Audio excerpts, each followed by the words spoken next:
Hi and welcome back. It's Research Nitty-Gritties, and the topic for today is funding for Masters and PhD research. I've been getting a lot of requests about tips on how to win grants for Masters and PhD research. So let's dive in without wasting time.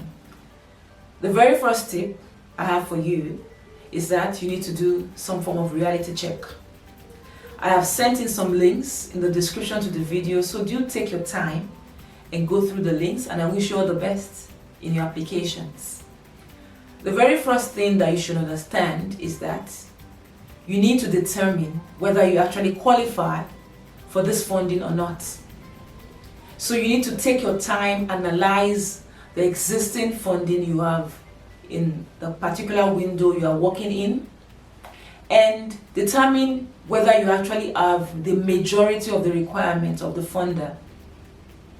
Funders usually look for experts in a particular area. They look for experience in a particular field. So that is the first thing they will look out for, and you have to ensure that you have that. That is, you must have worked around that particular research area. You must have, if possible, transferable skills from a related research which will be beneficial in that particular research that you are looking to do. So expertise, experience is very important before you carry on with the application. And the second tip I have for you is around making sure you have enough time to work on the application. I often see people rush through applications, just for the sake of sending through the work. It's never done that way. You need to take time to actually identify whether you are ready to do the research and whether you have all it takes, you have all the information and resources needed to put the proposal together. So once you have identified that you have time, and I recommend a minimum of 2 months to work on a particular proposal, depending on how robust the research is supposed to be. But all things being equal, 2 months should be enough, dedicated full time to working on a proposal. Now, you need to have a very strong contextual background in your application, and that is supposed to actually demonstrate to the funder the kind of experience or the kind of knowledge that you have about this topic. You need to give realistic, contextual description about the research. You have to talk like an authority in this particular area.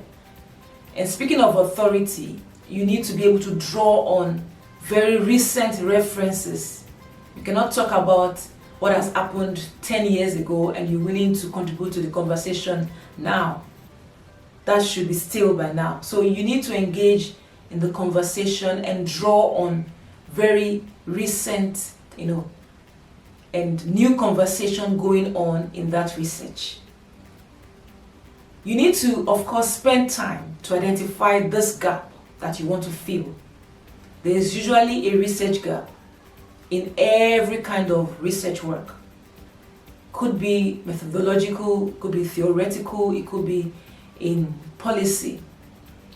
And speaking of that, funders usually look out for the contribution you intend to make to theory, to practice, or policy.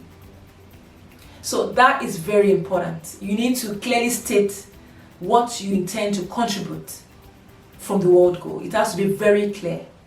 And of course, it means that there has to be a golden thread, in your application.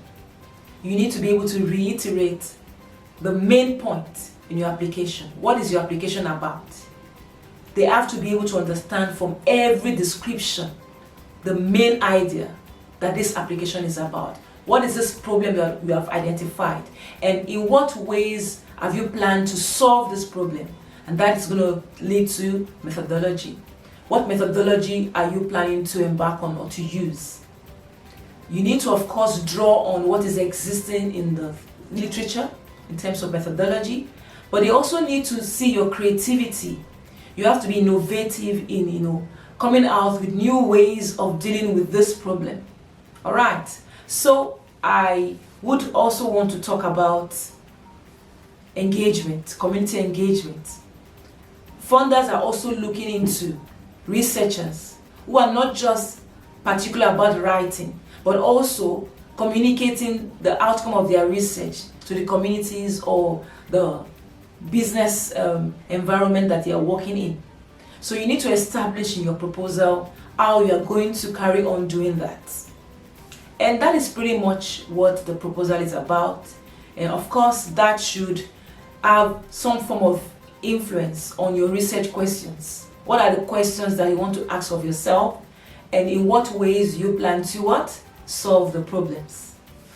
Now, my next tip will be around having buddies or critical friends. You need a lot of friends, critical friends, to be able to go through your work and actually help you to see whether there's a blind spot that you may have missed in your application.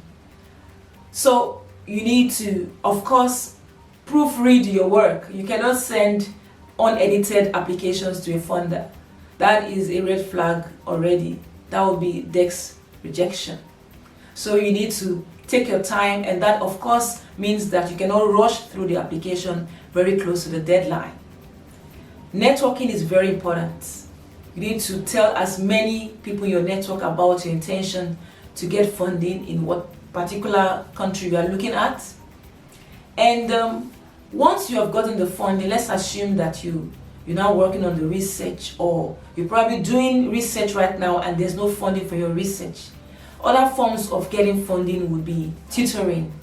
All right, you need to look around and see whether there are opportunities to tutor, and you have to be very careful about how you spend your time on that. You cannot, be lecturing or tutoring 20 hours in a week, for example, because that would mean not having enough time to finalize your research. So you have to be careful around how you spread yourself, within other activities in the university or in the department that you're doing your research. And of course, these days, there are many researchers that are parents already, and the nature in which we work now makes it even more difficult, to turn out research work. So my advice is that you take your time, to engage in mindfulness. You have to be mindful about what you can achieve, okay, and in what ways, in what particular time frames that you can achieve your set targets. So you should try your best every step of the way to be calm as much as possible and to be realistic about your goals. And of course, researchers and funders particularly look out for researchers who want to publish. So you should also indicate, and I hope you have the capacity to publish. If you do, you should indicate in your proposal that the work would lead to some form of publication or the other. That is very important. And that will link to community engagement as well, because it would mean you being able to disseminate the work in the community or in the business context that you're working in. So having said that, ethics will be a very, very important component in your application. How do you aim to comply or make sure that your research is done in an ethical manner? You have to be able to think it through and read a lot of resources around ethics in research, which means that you have to actually get to a point where you assess whether you are available for this research. So you're not looking for funding just because you need the money, but because you need the money to carry out specific activities which would push the research forward. So you have to assess whether you are available.